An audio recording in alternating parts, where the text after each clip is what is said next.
All right, everybody. Happy Monday. Happy solstice. Today is December 21st, 2020. And not only is it the winter solstice, but Saturn and Jupiter are aligning. And I just feel compelled to mention that.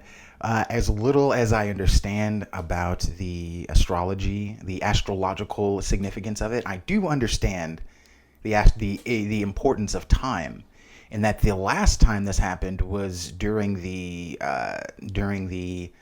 what is it, the 16th century, or I guess the 15th century, because it's 1600s.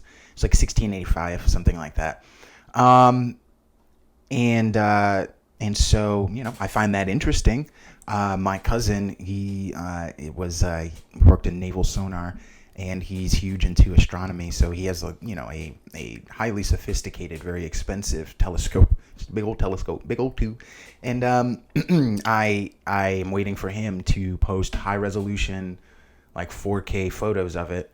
Perhaps I'll put that up. But I am interested in just in everything. I'm very existentially curious. All of these sorts of anomalies and happenings that occur, things that we are unaware of, both aware and unaware of, things that we are only recently discovering. Being able to see and understand. We took a picture of a black hole. I'm still kind of skeptical, to be frank with you. Like how it is both compelling as far as just in terms of astronomical, interesting astronomical things, but it's also a monument to our capability. I will always have faith that there may not be one Tony Stark out there, right? Even though Elon Musk is like Howard Hughes and Tony Stark did the nasty and had something come from that. But like cumulatively, cooperatively, we achieve Tony Stark feats. One man will not invent the exosuit. It will be a team. I mean, the exosuit's kind of already here. I'm getting off track. The point is that despite everything, I'm getting to the point of this model. Despite everything that is happening to all of us, and despite everything that's occurred in my life personally, that some of you who may be listening and know and understand, that any time you're alive is the greatest time to be alive. Life equals opportunity, and I don't necessarily mean in the conventional sense of the plutocratically controlled, institutionalized 4x4 structure that we call, modern day life. I just mean in existence, the opportunity to do anything. Being alive also means you have the opportunity to fuck it all up. You fucking kill yourself. But at least you have the opportunity to wield your agency. And that, I think, is a beautiful thing, because I know what it's like to not have that, or to feel like to present yourself the illusion that you are trapped. It is you are never trapped. There is always a choice. And the thing is, you may be in a situation that is, I don't want to say untenable, because that would suggest trapped, but it's a matter of the hardships required to change may be worse than the situation that you're in. And this especially goes like, people in abusive relationships and people who are addicts. There's always like resources and opportunities, and change is always possible. There's always the opportunity, the capability to change, but like it is a seemingly insurmountable obstacle. The point I'm trying to get to is that right now we are all facing what seems like an insurmountable obstacle. Some of us have lost our jobs permanently. Some of us have been, I'm not exercised. Jeez, Lloyd. Some of us have been evicted from our homes. Some of us have lost our families. Some of us have lost everything, including our minds. And I just, on this day, I just want someone to remind us that there is still beauty out there, everywhere. there is still the prospect of anything happening and you being able to accomplish what you set out to do despite the obstacles you may face. I don't want to use that word, but I think I'm going to. I'd like someone to promote some hope. I don't think us in our vast capability, both emotionally, intellectually, and psychologically, it's interesting how that's a message you don't hear too often. And I don't think with the capabilities that we have, that we've been given and bestowed, and that we have expanded upon, see, the two can combine, that we should waste so much time dwelling in the macabre and the melancholy. I give that disclaimer because it's about to get real ugly. I don't have any good news today. Well, I have some good news. Well, it's lackluster. Anyway, the point I'm trying to get to is fear not, for there is always the opportunity to forge your own. At the end of the day, I needed to take a step back from like society in order to really grasp that. And that's a long story. Probably tell it on my birthday, but I think we're gonna cut the monologue off there. Just have hope. But that being said, oh boy, so there was doozies upon doozies of news over the weekend. I won't bury the lead. They did end up passing not the Sanders-Hawley bill for $1,200, but for $1,200 on stimulus. And I don't know how much their bill was overall. But a senator named Johnson, Republican, obviously, even some Democrats shoot themselves in the foot. Don't get me started. Anyway, shot down the Sanders-Hawley bill, but they did manage. They being Pelosi, Schumer, McConnell, and I forgot the deputy whip, but the minority whip. But anyway, friggin', I don't even think it's a whip either. But the four of them, I forget the fourth guy. He's the Senate minority leader, right? Senate majority leader Connell, House Speaker Pelosi, Chuck Schumer, minority House leader, and then the Senate minority leader got together. They figured out the details or whatever such, so-called, and passed a $900 billion bill when 945 was the bill. 917 was the bill a couple weeks ago. 945 was the bill like a month ago. 1.8 trillion was the bill presented to Trump, and 2 trillion is what Trump tweeted he was ready to go to. And I'm never going to let that down. I don't think anyone should let that down. I want to see TikTok videos of people, ladies and gentlemen, getting tramp stamps that say 1.8 trillion was the original number. That was the number. That's what should have happened. That's when I digress. But finally got there. $900 billion, $600 stimulus checks, $300 unemployment. That's 19 hundo. It's $369, $1,200 extra on top of the $182 you get if you're in New York. New York, I think, has one of the lower ends lower or higher? I want to say we're on the higher end, actually. Higher ends of unemployment. I misspoke, which is depressing. But, I digress with that. So it's $369, $1,200 a week just till March. So it's $1,200 on top of the $182 that you get every week. So $482 per week for 4 weeks times 3 months, because this is until March. And then you get a $600 one-time stimulus. Now, it's nothing to shake it's something. It's better than nothing, right? The problem is as far as I've read throughout multiple articles, I'm not sure if they're renewing the eviction moratorium.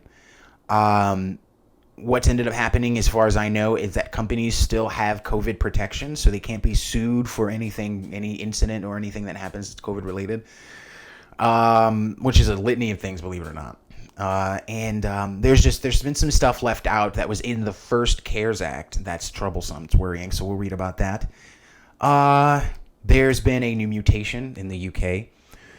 One that they claim is actually more. They didn't claim it's more contagious. It seems to be. It's funny. In the article, They say there's no conclusive evidence that points to it being more contagious. And then in the next paragraph, they say that the Home and Health Office, however, thinks that it is more contagious. It's like, all right, what the fuck are you doing? You're doing doublespeak in the same article. Like, you're telling the truth and then trying to backpedal and allay us from being worried. Well, I'm sorry, the numbers speak for themselves. Not only that, but what's worrying is that because of the new, well, not because of, but probably because of the new mutation, they've gone into another lockdown. It's a whole thing. We're going to read about how in rural areas, usually where Republicans are able to garner a lot of their votes, rural areas well, it doesn't actually, that depends on what states. But in rural areas, vaccinations are low. So they're worried about being able to vaccinate that demographic in that area because, as we'll read also, they've found that people who are not getting the second dose may actually be carriers of a possible future mutation, may actually be the catalyst, for possible mutation of COVID-19 down the line. For obvious reasons, it's like if you stop taking your, your not antidepressants, your medications, your wow, I'm blanking. Right, antivirals, right? You stop taking them, and then your body builds up an immunity to them, right? That's why you have to take your whole regimen. I can't believe it's the oxides. Anyway, I digress. Here, and then we'll start with this hydroxychloroquine. So real quick, my whole position on hydroxychloroquine is very simple. If you are absolutely desperate and you have no other treatment available than a drug that's been cleared and used by Americans and by people worldwide, it's an anti-malarial drug. It's been used for I thought decades. Like if that's all you have available, I feel like why not take it? Like if it's been shown to work. But again, if all you have is that and you are desperate, then that's one thing. But if you can wait, then wait. Like it really is a situational thing because it has seemed to work depending on the severity of the case. So, it all depends. So, antibiotics, by the way. The AMA, the American Medical Association, did not change its stance on hydroxychloroquine in COVID-19. While a change in its position towards hydroxychloroquine was considered, the American Medical Association rejected the proposal. Certain media outlets and social media circles have erupted with claims that the American Medical Association has reversed its stance against prescribing hydroxychloroquine, an anti-malaria drug that President Donald Trump has touted as a COVID-19 treatment. But a closer look at the documents reveals that is not correct. Yeah, I don't know why. If you're clearly not a medical professional and you understand politics even a little bit, you understand how people are easily swayed and easily they knee-jerk react, right? They impulsively react to things that are done and said, especially by those in power, especially by the supposed, top guy in charge, HNIC, right? And so, God. On that note, real quick, please like, share, and subscribe. And if you like what I'm doing, you can always use the support. And depending on whatever you're doing, whether it be the podcast or the YouTube. But that is hilarious. And what's also hilarious is that the page crashed. So we'll move on. It doesn't matter. The AMA hasn't changed its position. There has been, for some reason, a resurgence of this talk of hydroxychloroquine, even when vaccines have actually come out already. It's fine. Moderna's vaccine Friday was approved, so now we have 2 on the table. The other, I believe, a few days ago, we read about the different comparisons. All right, so it seems we got the page working. The question: did the American Medical Association quietly rescind its opposition to prescribing hydroxychloroquine to COVID-19 patients? The answer: no, says the American Medical Association. The AMA reiterated in a tweet Wednesday that its position remains unchanged. What we found. The claim arose from a proposal, Resolution 509, to rescind the AMA's position statement on hydroxychloroquine. It was presented for consideration to the AMA House of Delegates, the organization's policymaking body, in a special meeting in November. However, the 690 physicians and medical students who make up the House of Delegates rejected the proposal. Instead, the House of Delegates reaffirmed current AMA policy supporting the decision-making authority of a physician on off-label uses of pharmaceuticals. The AMA, the American Pharmacists Association, and the American Society of Health System Pharmacists issued a joint statement in April on this topic that said, novel off-label use of FDA-approved medications is a matter for the physician's or other prescriber's professional judgment.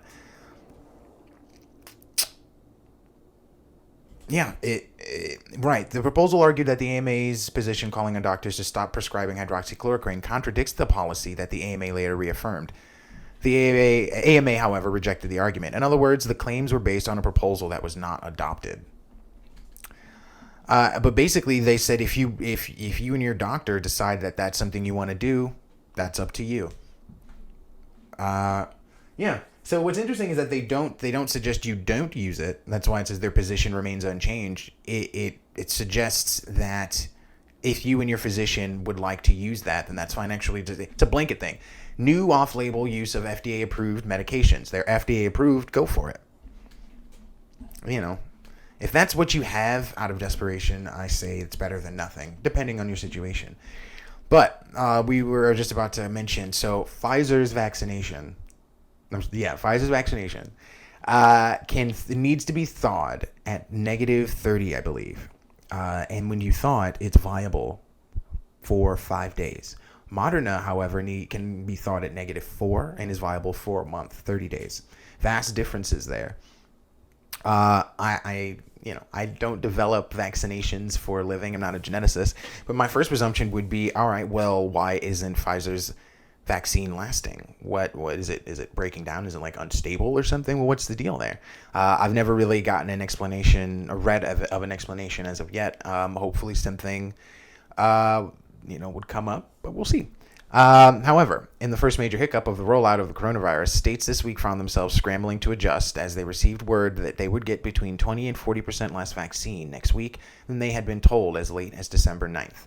States were given estimates that turned out to be based on vaccine doses produced, not those that had completed quality control and were releasable.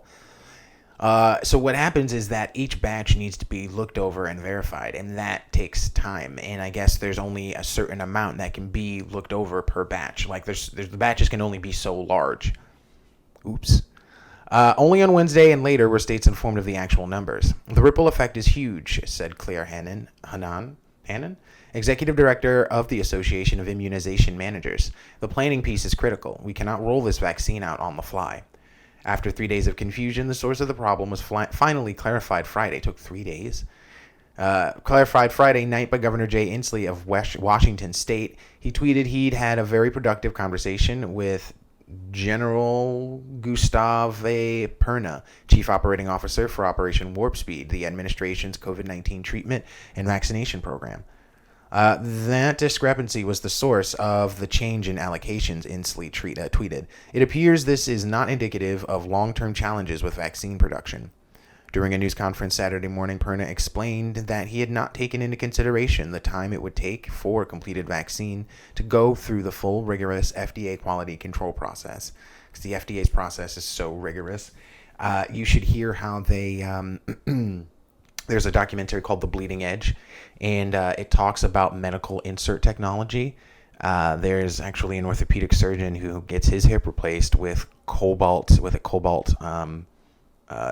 a prosthetic hip that is a cobalt composite. So it's cobalt and other materials, and it ended up melting in his body and giving him like toxic plasmosis and like poisoning his brain.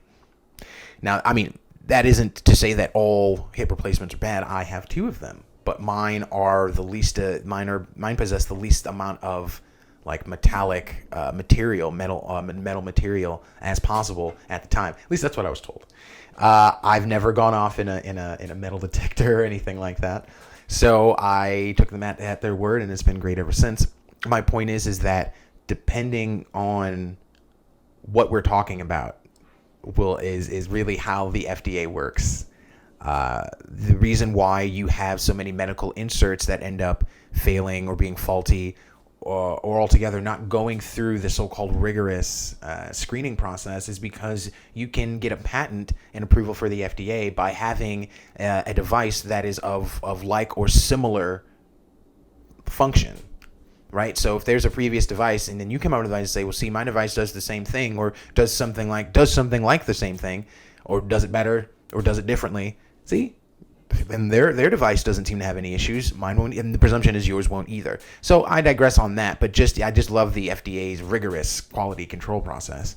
The FDA must receive a certificate of analysis for each batch 48 hours before the manufacturer can ship that batch. Hearn apologized to governors, saying it was entirely his fault. At the end of the day, I accept responsibility for the miscommunication. Oopsie doopsies. I mean... there was talk on, different corners of social media that spoke about it being purposefully done. And I mean, it's one of those things where trust in the legitimacy of the government is so low that we now do not believe the incompetence is possible. That everything is a purposeful attack. It is, I don't want to use the word, it is a concerted effort on the part of the government to undermine or just all out eliminate American citizens. And no, we do still possess pure unadulterated morons. There's definitely nefarious business afoot. Don't get me wrong. There's definitely greed about and rampant throughout the halls of Congress, the seats of government, and our institutions we hold so dear, whether they be technology, education, or otherwise. But there is just pure incompetence. There are just stupid motherfuckers out there. They're just, I mean, and look. Here's the thing. It's kind of legitimate to a degree. Because my first question is, you telling me there was no deliberation as to the length of time it would take, knowing that you only could do this in batches. The batches can only be so big, meaning each batch had to be looked at individually. So you should determine how long it would take each batch to be looked at. And that way you can then figure out how long it would be to, right? That's like, if you know that the FDA's process is as rigorous as you suggested in this article, then that should have been taken into consideration. So my question here is, All I do is just read and commentate. I don't know. Because, right, I just got through saying that it's funny that people think that there is an incompetence afoot, but what I'm suggesting isn't incompetence, because I feel like you should have known that already. I feel, right? Like, wow, did you really get that caught off guard? If that's the case, shouldn't the FDA take a little bit of the heat? I feel like maybe. I don't know. I'm just a guy in his skivvies reading the news. No. I mean, I have some clothing on. Whatever. I digress for you podcast listeners out there.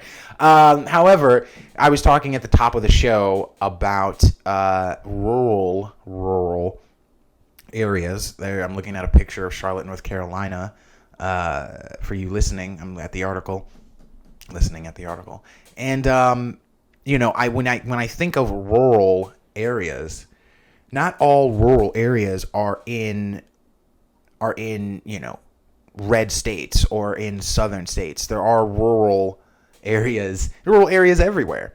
But naturally, what I think they're insinuating when they say rural areas and rural counties are rural areas and counties in southern states. I mean, the insinuation is for like low IQ people, right? Like, why wouldn't you take a vaccination? The fact that you won't take a vaccination is problematic. And then they tie it to rural counties, which has always had the stigma of possessing, well, GOP cow dung eating idiots. That's not my thing. I'm just, paraphrasing. But the insinuation's always there. The undertone's always there. So let's read what they feel is troublesome in the abstaining from vaccination in rural areas. What vaccination rates in rural America tells us about the advent of COVID-19 vaccines.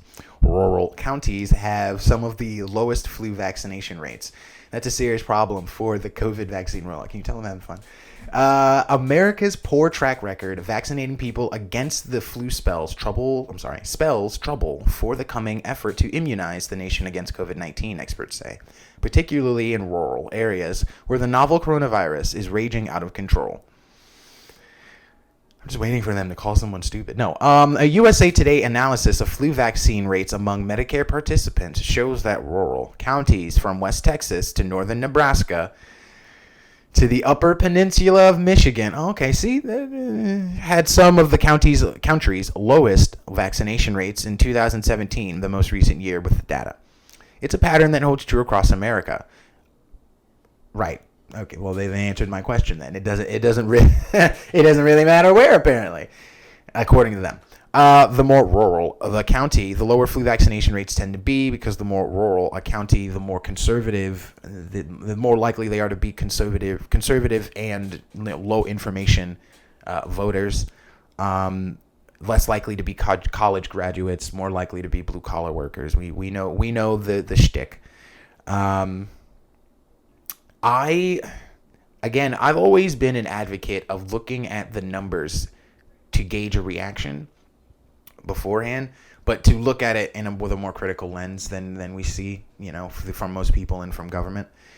Because if you have a high infection rate, but 2/3 are, we're not even going to give a number. If you have like 90% of your populace is infected, but of that 90% infected, 2/3 are asymptomatic, and of that last third, half of those are ICU admissions. So you basically have 1/2 of 1/3 getting sick, and then the other half of 1/3 showing sickness, and that ranges, that symptom expression varies from severe to moderate to low.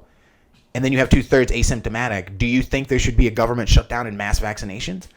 That's the thing, and I'm not suggesting that's our scenario. What I am presenting, however, is a scenario that some people express the framework of to what's going on in America. Now, I don't necessarily agree that our situation is that diminished. I think it's a bit more severe than that, but I do think that our reaction has been disproportionate, especially given what we've seen as a byproduct of the government's reaction, both heavy-handed in some areas and limited in some areas and lax as fuck in other areas. But I digress. A U.S. Today analysis of flu vaccine, Michigan, had some of the lowest countries like 2017. Right, held true across America. The more rural the county, the lower flu vaccination rates tended to be. Data for the analysis came from the County Health Rankings Project and the Index of Relative Rurality, a metric that ranks counties based on population size, density, remoteness, and built-up area. The analysis identified 604 counties where fewer than 1/3 of Medicare participants received flu vaccines, 580 of which were predominantly rural. These places were home to more than 13 million people and were spread across the nation. All but 9 states had at least one low vaccination county. At the extreme, there were 215 counties where fewer than 1 in 4 residents on Medicare were vaccinated.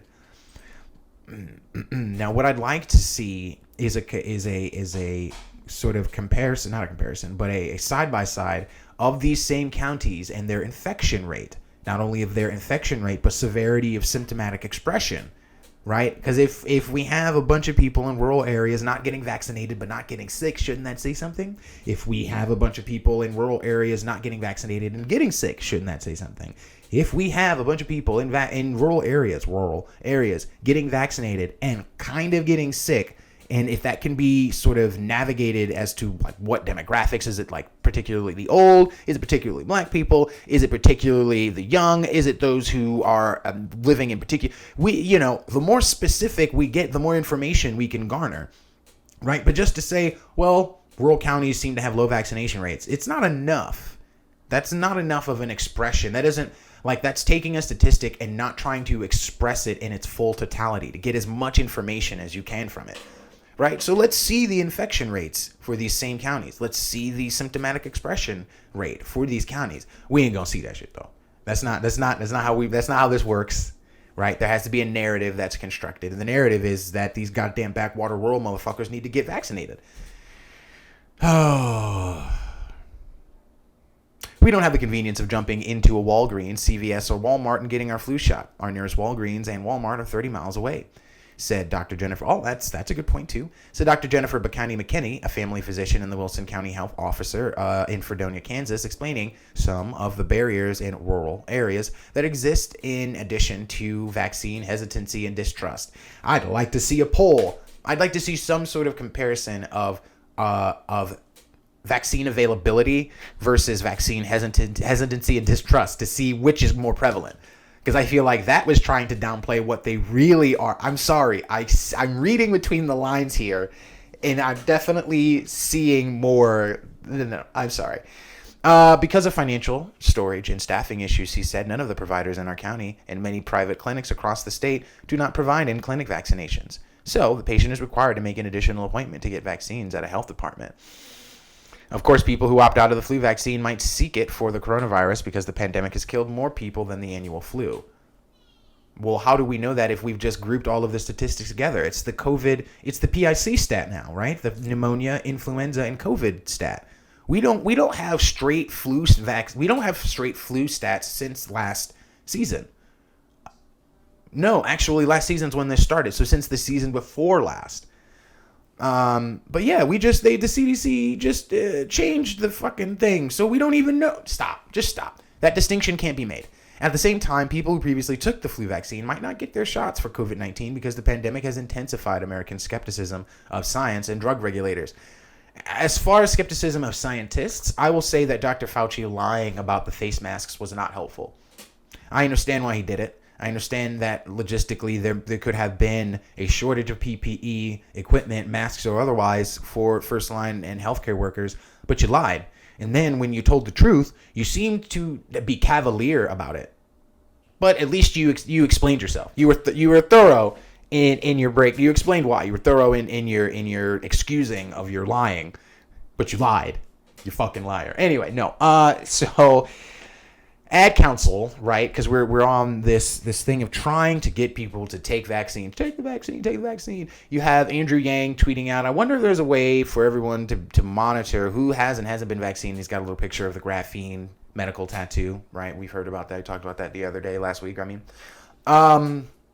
we have Congress trying to maneuver on overseeing cryptocurrency. He's like, well, why does that matter? Why is he bringing that in? It's this. What's happening is that, between the World Economic Forum, governments responding to Corona, and the idea already kind of on a launch pad for what the future may hold, right? There's this saying, never let a good crisis go to waste. Well, there's certainly not. And there are moves being made from institution to institution across the planet. I mentioned the World Economic Forum came out with the Great Reset, which is supposed to be this, it's like this 10-point plan, just to sum it up, where, in the future, you'll never own anything and you'll rent it. You got to see this video. It's hilarious. The first thing they come out with is you will not own anything and you will be happy. I don't know anyone who rents who's ever happy about the exorbitant amount of money they end up wasting, but I digress.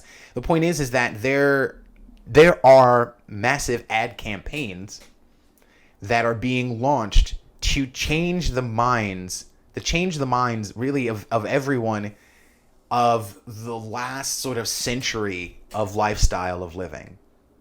Now, whether that's good or bad, that's debatable. We could have that discussion.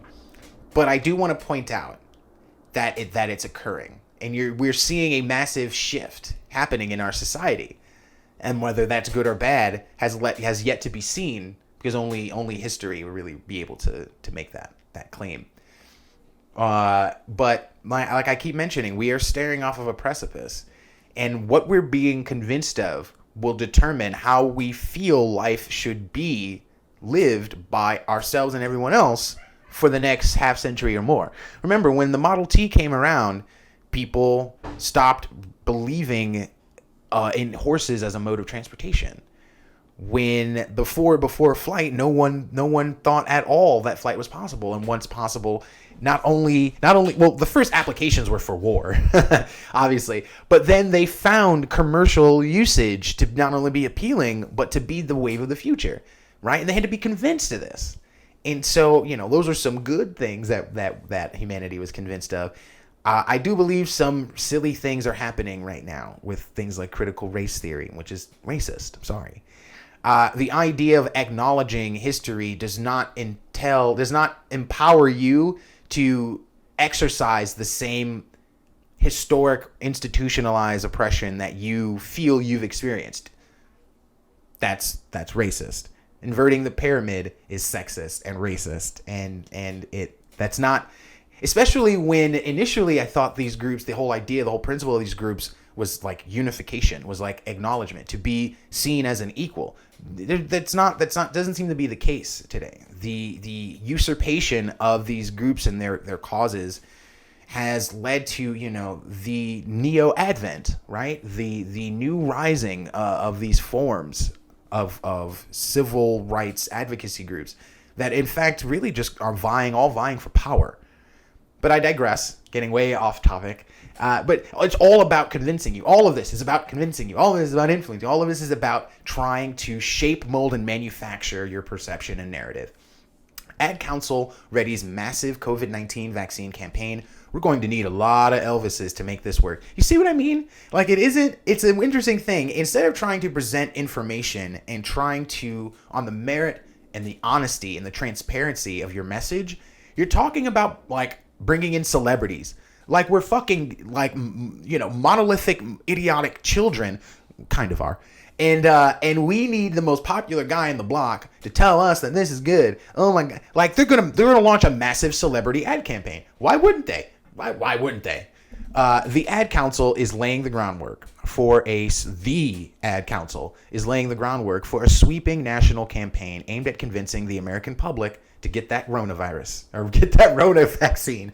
Armed with $50 million, the nonprofit group, the Ad Council, is embarking on its most ambitious effort to date, amid rampant skepticism around the safety and efficacy of the doses that threatens to keep much of the population at bay. I mean, why? All right, let me. No, see, I don't even need to read on.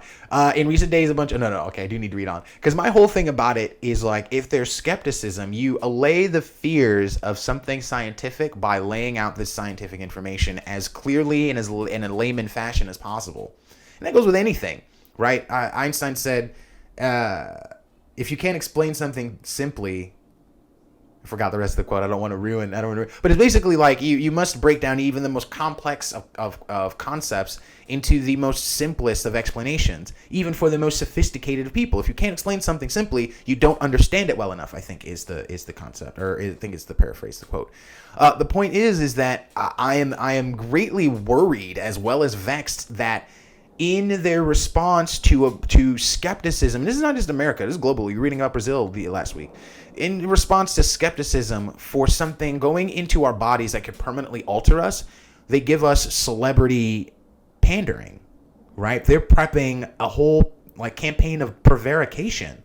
Nigga, I want to know what this shit's gonna do to me. I want to know what's in it. I want to know the information, the data on the trials. I don't care if fucking P. Diddy, goddamn Lil Wayne, goddamn, I don't care. That man, so unbelievable. It reminds me of what's happening within the Democratic Party. And I don't know if I'm going to get to it because I'm stalling on every article. But I'm going to read an article about how AOC is supposed to go up against Nancy Pelosi, right? With the members of the House that recently have been appointed. She has a strong enough progressive coalition to challenge Nancy Pelosi for Speaker of the House. Not challenge for the seat, but to challenge Nancy usurpation of the seat. Because if you challenges Nancy and Nancy doesn't get the seat, then it goes into a runoff and then anybody can jump in. And maybe perhaps even AOC. The point is that we talked last week about Jimmy Dore and the football guy, the football activist dude whose name I forgot, and AOC getting into it on Twitter and blah, blah, blah. And AOC's excuse is like, we've got to use the power that we have to be as effective as we can, like getting progressives into committee seats. Well, guess what? Guess what AOC lost, right? Guess what AOC lost for sucking Nancy's pinky toe? She lost that committee seat. So now the one position of power she was supposed to have to help others get positions of power, she's lost. So what the and you know what's interesting is that the woman who was then picked up for her seat, Susan Rice, I think it was. I think I might have that wrong. But she threatened Nancy Pelosi's seat. She's a career blue blood, we'll say. But I say this because it's indicative of the cannibalization, right? Instead of informing us of what's happening and what's going on, you're going to placate us. You're going to prevaricate us. In recent days, a number of high-profile public figures, including Vice President Mike Pence and President-elect Joe Biden, have committed to taking the shot publicly in order to boost confidence in the treatment. I mean, we still haven't gotten questions for the people getting shots. I think it was Nancy Pelosi got recorded again with a mistake in the syringe. So the one I'm referring to is the KTSM one where the syringe is depressed, right? It has the cap off, you have the needle, but it's depressed, so there's nothing being injected into the guy. I digress. Meanwhile, the Centers for Disease Control has laid out a 4-phase inoculation strategy to determine who gets access to the vaccine first.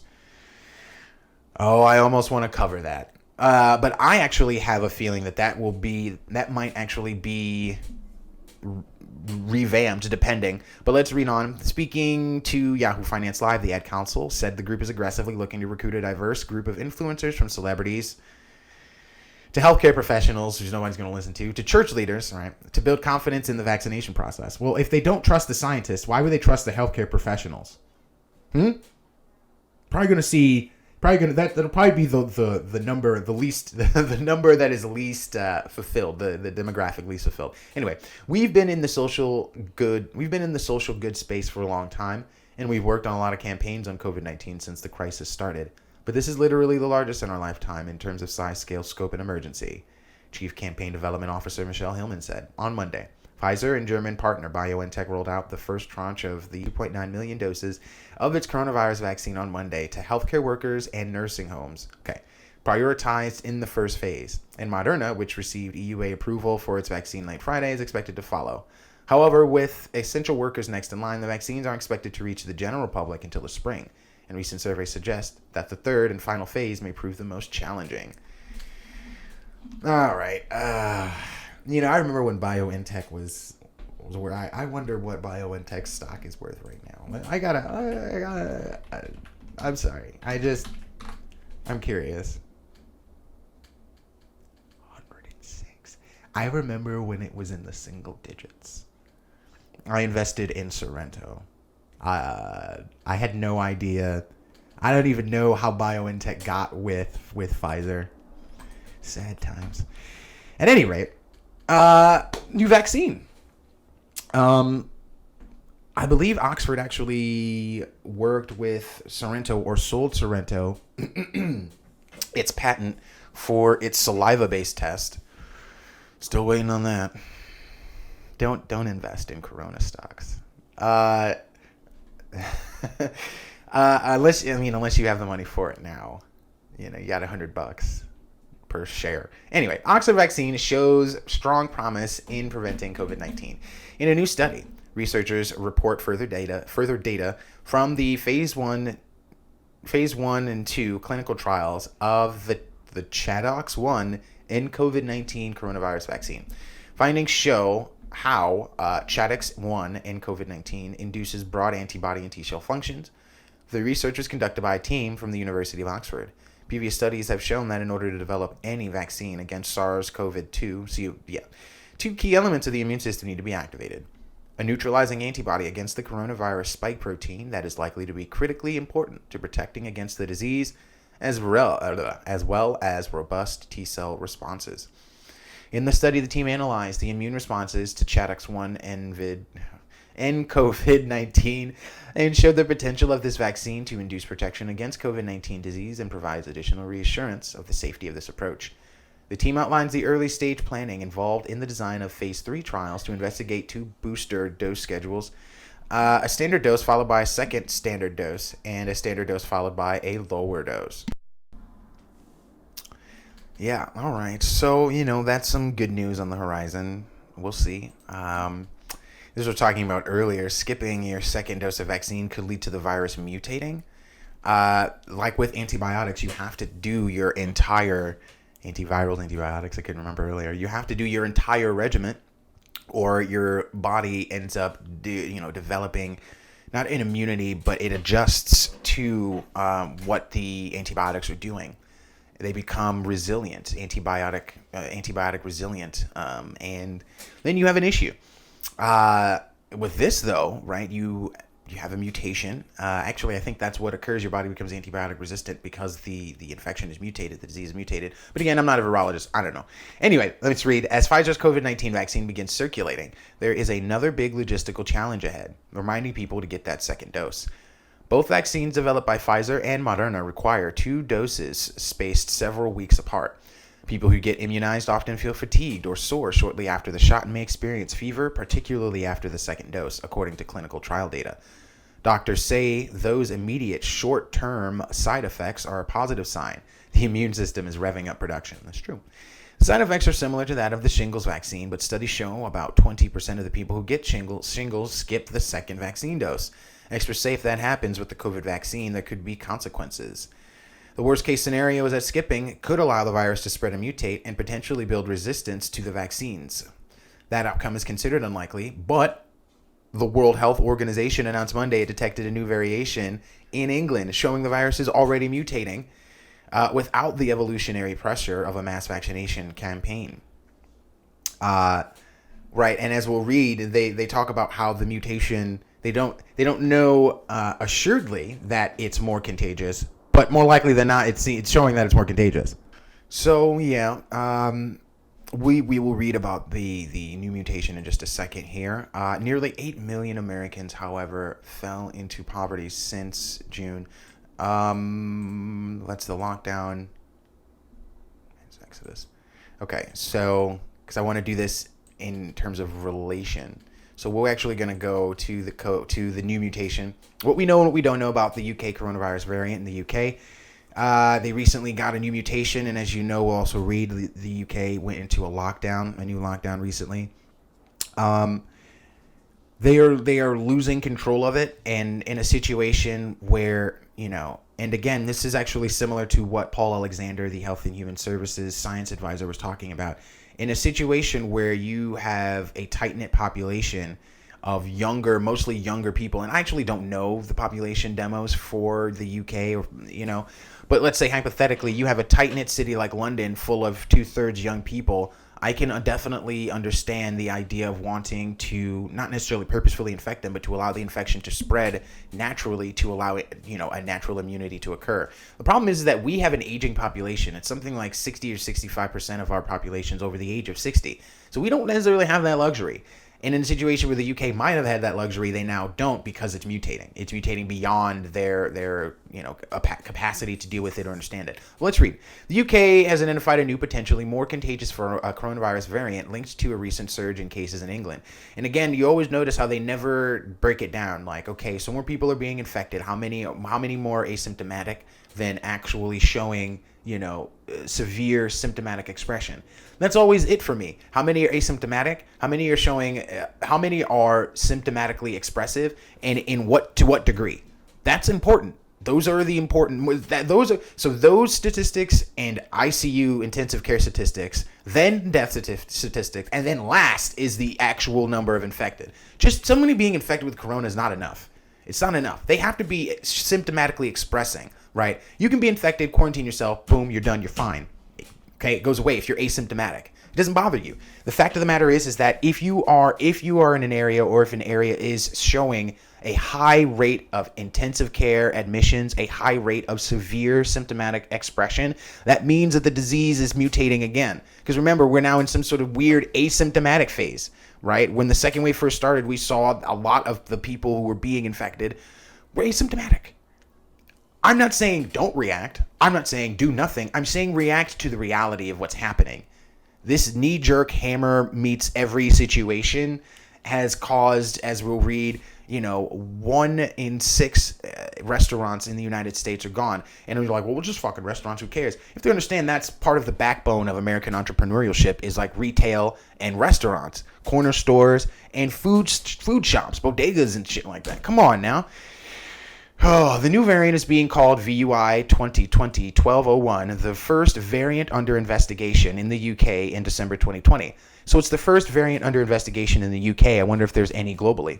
While scientists hunt for more information about the variant, its impact is already being felt. Multiple countries have now imposed restrictions on travelers from the UK. British Health Secretary Matt Hancock said Sunday that the variant was out of control, and Prime Minister Boris Johnson chaired an emergency meeting Monday as the government tried to manage the fallout. Here's what you need to know. A variant occurs when the genetic structure of the virus changes. All viruses mutate over time, and new variants are common, including for the novel coronavirus. As with other new variants or strains of COVID-19, this one carries a genetic fingerprint that makes it easy to track, and it happens to be the B1 that is now common. That alone does not necessarily mean the mutation has made it spread more easily, nor does it necessarily mean this variation is more dangerous. Let's read that again. This is fun. That alone does not necessarily mean the mutation has made it spread more easily, nor does it necessarily mean this variation is more dangerous. However, the UK government's new and emerging respiratory virus threats advisory group said it had more moderate confidence that this new variant demonstrates a substantial increase in transmissibility compared to other variants. So CNN tries to allay your fears, but then they have to admit the UK government said the exact opposite, and that it's probably more transmissible. Thanks, CNN. You are always the best. Don't mind the baby. Right. And then what's worse, let me just make sure, right? December 19th, 2020, right? And this came out December 21, 2020. You guys going to talk about the lockdown? No. No, they're not. So London begins emergency lockdown as UK fights new virus strain. So it is specific to London, right? See, I feel like if you were going to do any sort of like herd immunity, like not test, but like if you were going to try and implement herd immunity, I guess this is Biden getting his because he got his shot publicly. It would be London. I would think, but again, I don't know the demos of London. I don't. But more than I'm actually gonna watch this for a second. I want to because I just came home from work. I come home from work and do the podcast, so I didn't see him get vaccinated. Oh, let's see. This is what I mean. This is what they're going to do to try to allay your fears, and it's like this is not enough. This isn't anything. There she goes. She's got it. She's depressed the needle, and he's got something. She put something in him. So. The article, more than 16 million Britons are now required to stay at home as a lockdown came into force Sunday in London and Southeast England. Isn't it funny? Like, oh my God, they're not injecting them. So funny. I'm sorry. Part of Boris Johnson's attempts to control a fast-spreading new strain of the virus. Measures ban household mixing in the capital and the Southeast and restrict socializing to just Christmas Day across the rest of England. Residents across the country were told to keep to their local areas. Johnson had originally planned to ease pandemic rules for 5 days during the holiday, but made an abrupt change of tact after emergency talks on the virus mutation with his top officials. Emerging scientific evidence suggests the new variant, which currently appears virtually unique to the UK, can spread significantly more quickly than previous strains in circulation and is behind a huge surge in infections in recent days. Oh, creator, what if every country gets its own strain? Wouldn't that, I'm not even going to hypothesize. So as we know, it's something like 40% of Manhattan high-rise renters left, right? And it's like you're trying to impose, we have the second highest tax rate in the country. And it's like, where are we going to get the revenue being also second in debt? Second highest debting, New York has the second highest debt in the nation next to California. And, that's one of the reasons why the taxes are so high. Who are you going to get that money from? That it was the high-rise renters in lavish condos and things that the majority of that money came from, at least for the city. Working from home escape from New York, headline. Analysts warn exodus means the city won't be a billionaire playground anymore. Oh, no. We'll just be a turd in the soup, I guess. Working from home and a rapidly unfolding exodus of high-earning residents is putting New York City's status as a billionaire playground in jeopardy. COVID-19 lockdowns and advances in remote technology are prompting many to reconsider life in the Big Apple, and those with means are relocating to lower-cost havens like Florida. Near empty streets and office buildings, as well as deteriorating quality of life issues, prompted Jeffrey's chief market strategist, Dave Zervos, to invoke a cult classic movie. In a client note this week titled Escape from New York, a nod to John Carpenter's film, Zervos described how the coronavirus reversed decades-long trends of high-end gentrification for New York City. He warned the ensuing exodus for less expensive areas that offer lifestyle and tax benefits won't be temporary. I'm bullish on the get-out-of-New-York trade. He dismissed comparisons between COVID-19 and the September 11th attacks when the city rebounded quickly after a brief recession. I don't think this is the 9/11 storyline. I think there's something bigger, and a lot of it comes from work from home. And I'm telling you, life as we know it has changed forever. In a very quick summation, perceptions are beginning to permanently cement in this new change, this new lifestyle, and this is just the beginning. But that's mainly about like rich people. I just thought that was interesting. We'll get to the rest of it, but to contrast, right? Oh my God, rich people are leaving New York. How's New York ready for anything? Nearly 8 million Americans fell into poverty since June.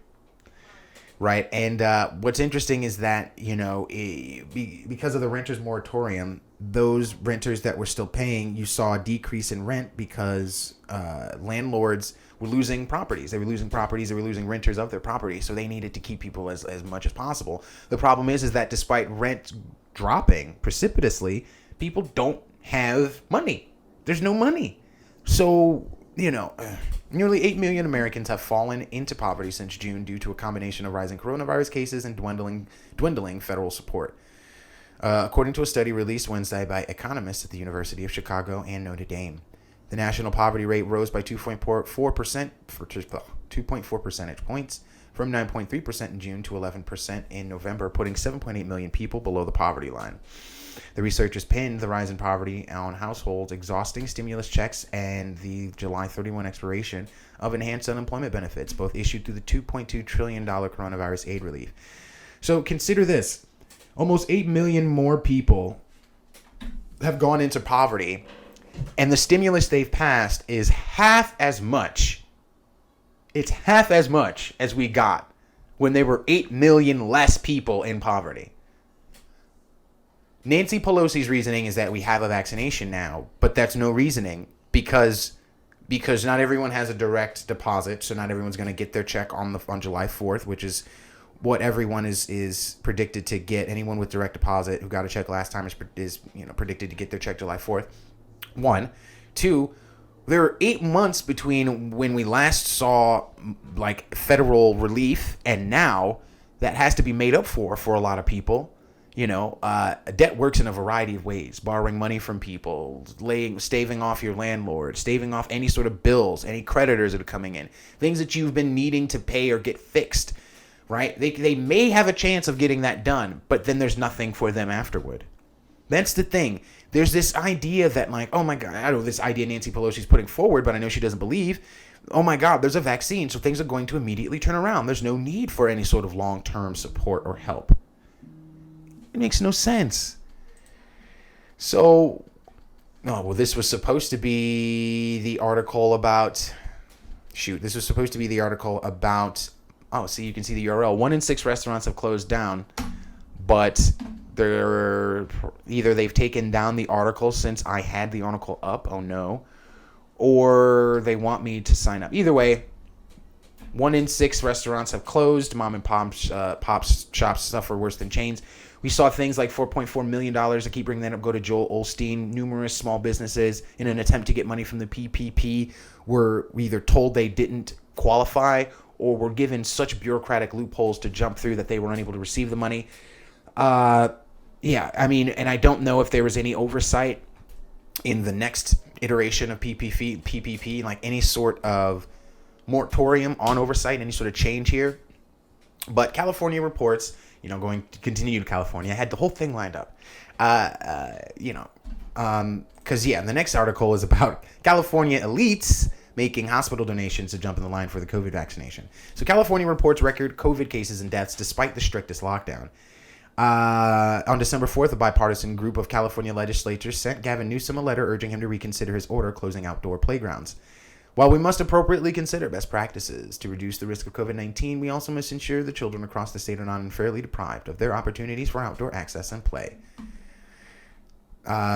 Newsom's order closing outdoor playgrounds, a response many see as senseless and ineffective, which prompted the governor to rescind it, is just one example. And it's like that should be indicative of how they do things. If it seems as though it's desired by a large enough or a vocal enough demographic, then these Democratic, and I hate to be partisan here, but it's mostly Democratic governors, mayors, and council members will do it.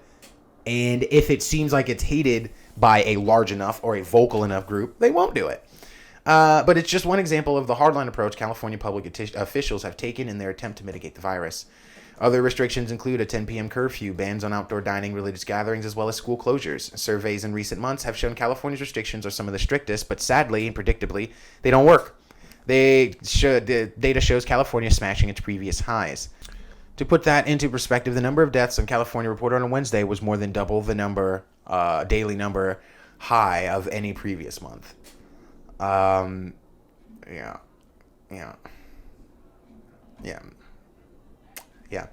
So, elite Californians are making major hospital donations to jump the line for COVID vaccinations. And here's the thing. I'd like to know, I could just as easily look up California's infection rate. But you notice these articles they're very specific about how they express a stat in relation to, in the context of what they're talking about. Now, Zero Hedge is definitely more conservative, more right leaning. So I'm sure they're not pulling any punches. This is about the excessive. This is trolling Gavin Newsom basically. But this is interesting. Given that this is interesting. Elite Californians are making major hospital donations to jump the line for vaccination. Given that Pfizer's vaccine is in short supply and stringent temperature requirements for shipment and storage have limited vaccines only to frontline hospital workers and elderly patients, there's a growing movement among wealthy offering 5-figure donations to hospitals to cut the line. Wealthy Californians are calling the doctors, offering tens of thousands of dollars in donations for their chance to receive the COVID vaccination early. So let's go to Los Angeles Times, because obviously, they're all skewed. But Los Angeles Times, and oh my God, not signing up for this crap. Wealthy patients, COVID donations, don't mind the child. Here we are. Okay, wealthy patients scramble for COVID-19 vaccinations.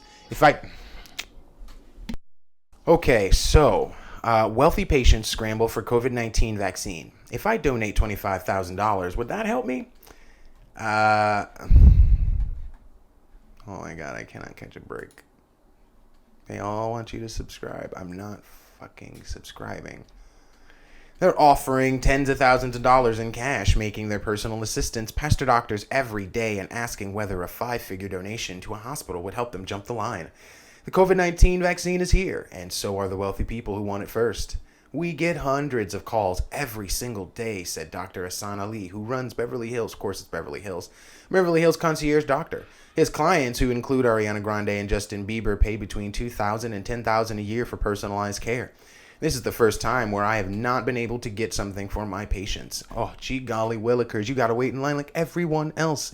It's always California. It is California, this bastion of neoliberal, critical race baiting, ignorant, nonsensical, self-entitled, self-indulgent, megalomaniacal nonsense. I already said nonsensical. It's always the California that is, this bullet in the gun of all that is hellish, and it's always the first round out, right? The seat of pedophilia, the seat of the Orwellian Big Brother, right? But Silicon Valley's the tech industry is moving out of California. But yeah, I digress. I'm getting way ahead of myself here. We're gonna cut it short. I'm running out of time. Please like, share, and subscribe. And then, I probably would get back to this article tomorrow. But please enjoy your solstice. Be well to yourself and to each other. Take care.